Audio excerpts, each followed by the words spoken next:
A former Georgia Sheriff's Deputy, Jason Kenney, was convicted of cruelty of an inmate for using a stun gun on a restrained detainee who later died alone in a cell. The sentence handed down: 1 month in jail, 3 years probation. The kicker, the deputy is allowed to serve out his time on the weekends. I'm talking, of course, about Matthew Ajibade, Savannah art student, 21 years old, was experiencing a bipolar episode. He was known to suffer from a bipolar disorder. He was with his girlfriend. She was escorting him to the hospital. She became afraid, and I'm paraphrasing her statement, and called the police to help her, essentially.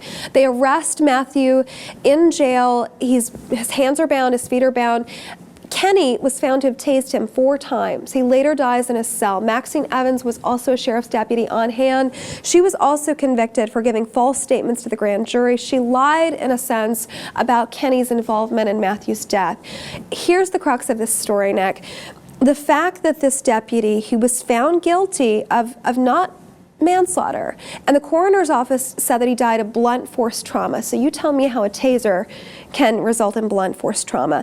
This sheriff's deputy, guilty of cruelty to an inmate, the judge in this case says, you know what, I'm going to give you a month, but because you're socially valuable, what you do is socially valuable, even though they were fired, he gets to serve out that jail sentence on the weekends. He doesn't even have to be a traditional inmate. Right, you know, I don't know the details of that initial episode which caused this whole thing to happen and caused his girlfriend to call the cops. I wish she wouldn't have done that, and that was kind of an uncool move on her part. But again, I don't know how crazy and out of hand things got. But again, I mean, what do you say about something like this? Again, it's just another case of police being too quick to use weapons and lethal force that is not necessary. You shouldn't die for not, you know, submitting to the police right away and being submissive. I mean, yeah, you should, you know, be restrained. You should maybe get an extra charge on you for resisting arrest, but it shouldn't result in the end of your life. And we see it all too often in this country, and it's something that's just getting out of hand. And police aren't held accountable for manslaughter, as in the case of Matthew's death. I mean, he clearly died as a result of injury sustained from that altercation.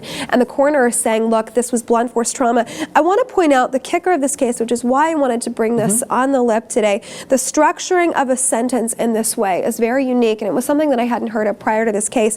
One law professor with Penn Law, Stefanos Bibas, he says it happens now and again, especially to preserve employment, where a judge can say, we're going to structure your sentence in a certain way where you can serve out your time on the weekends, where it doesn't interfere with your family or work schedule.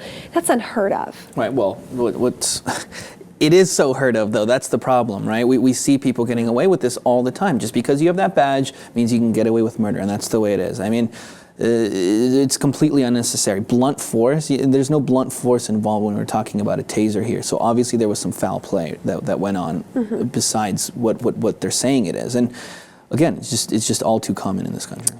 Matthew Ajibade, 21 years old, dying in custody in that jail in Savannah, Georgia, and the kicker, Deputy Jason Kenney, being allowed to serve out his time on the weekends.